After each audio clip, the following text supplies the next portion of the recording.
Okay, step 1, remove the 4 plastic retainers from the air intake and remove the air intake from the vehicle.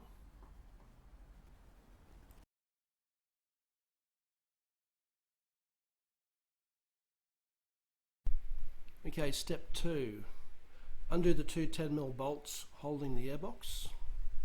Then loosen the large hose clamp, the flat blade screwdriver.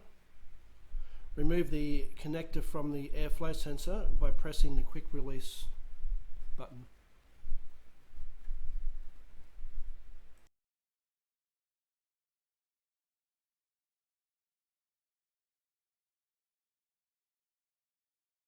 Okay, step 3, undo the other hose clamp and remove or finalize removing the air intake system. Okay, step number 4, you're going to remove the top radiator hose from the radiator and water pump. There are 3 spring clips you've got to lift up. Just remove the water level tab off first to give you some room. When you lift up these spring clips, you can actually remove the spring clips if they're in your way when you're trying to work, and they go on quite easily again. Okay, spray RP7 or WD-40 on the 3 hose mounts where the spring clips are.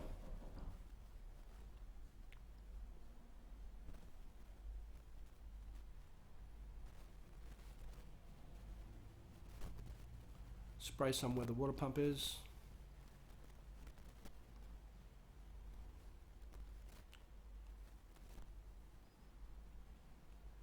Lift up the 3rd small clip that I forgot.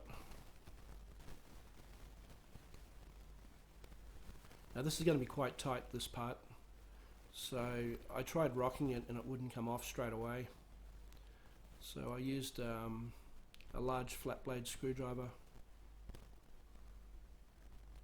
in between the 2 hoses, and I used that as a lever, carefully pushing that hose mount forward, and with a little bit of work, and if you're careful, as you can see, it does come off. Then remove the hose from the radiator and water pump, making sure that both O-rings, or the 3 O-rings, are all in position, that they haven't changed.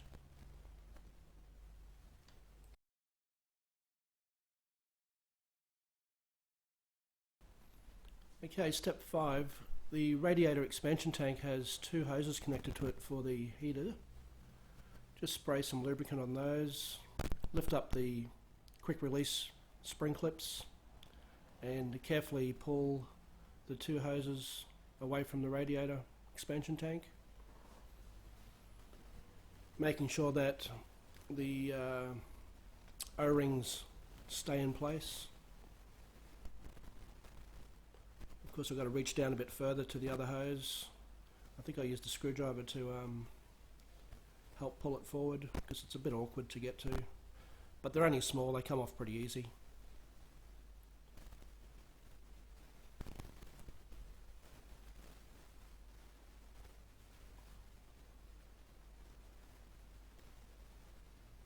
And just move them out of the way for now.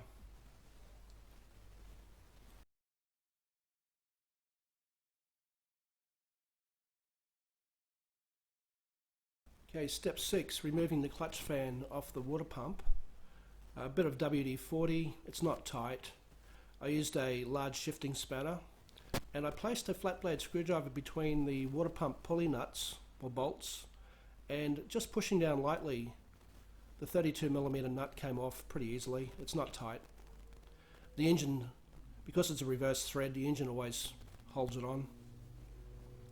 Then spin the fan in the clockwise direction, and you will see the nut will unscrew by itself pretty easily, and then the fan will just drop off down.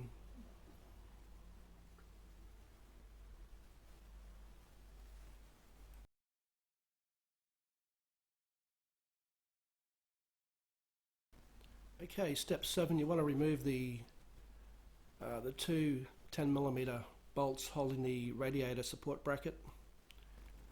and just remove that bracket from the vehicle which holds the radiator in place.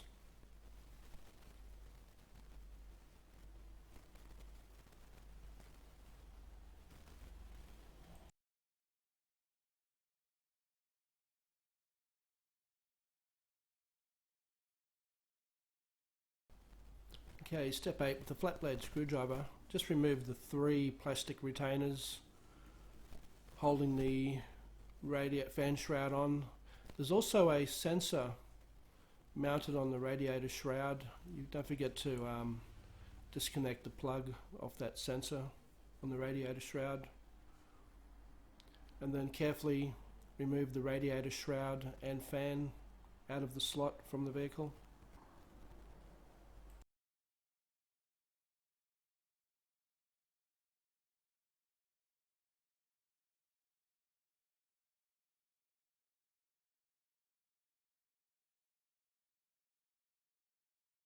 Okay, step number 9. This view shows the lower radiator hose bracket or mount. There is a sensor there that you've got to remove the plug off, and I've already done that in front of the spring clip. I did choose to remove the hose from the water pump because it's a bit easier to push the hose down instead of pushing the hose forward to remove it, as you can see, and then take the hose with the radiator at the same time. Okay, step number 10, removing the heat exchanger. Just pull out the quick release tab on the heat exchanger forwards, like you see with my finger. Then I used a flat blade screwdriver and carefully pried the heat exchanger out. It comes out quite easily. Once you remove the heat exchanger, there is a sensor directly under the expansion tank.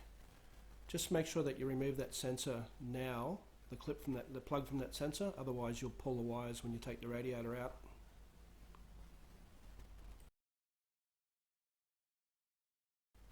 Okay, step number 11, you need to remove the 2 T25 Torx screws that's actually holding the radiator in place.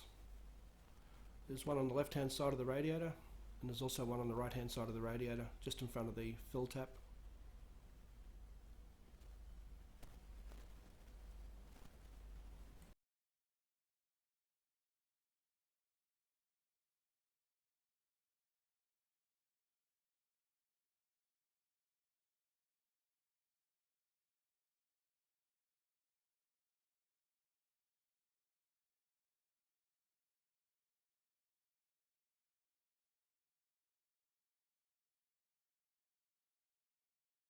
Okay, step number 12, once you remove that plug off the sensor under the bottom of the expansion tank, just carefully move the hose out of the way and lift the radiator out of the vehicle with a bit of care.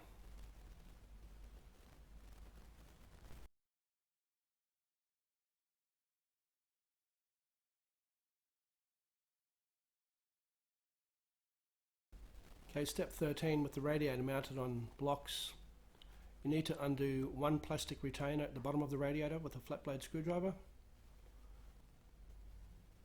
Then you need a Torx T25 bit to remove the 2 Torx screws, one at the base of the radiator, the bottom of the radiator, and the other one's at the top of the radiator. And then you can completely remove that bracket with the expansion tank. If you want to disassemble it even further, there's another quick release tab directly under the expansion tank you need to remove. Upon assembly, you need to lubricate all of the O-rings with rubber grease. Do not use WD-40, it's got to be rubber grease, otherwise they'll bind up. And if you need to drain the coolant out of the radiator, there is a bung at the bottom of the radiator you can unscrew. If you want to save your coolant, as you can see, I just had water in the radiator, so I didn't need to save it. The assembly, and of course use a flat blade screwdriver here, just to lift that whole bracket out of or off the radiator, as you can see. And then that whole expansion tank and bracket comes off, and you'll see me pull a tab in a minute.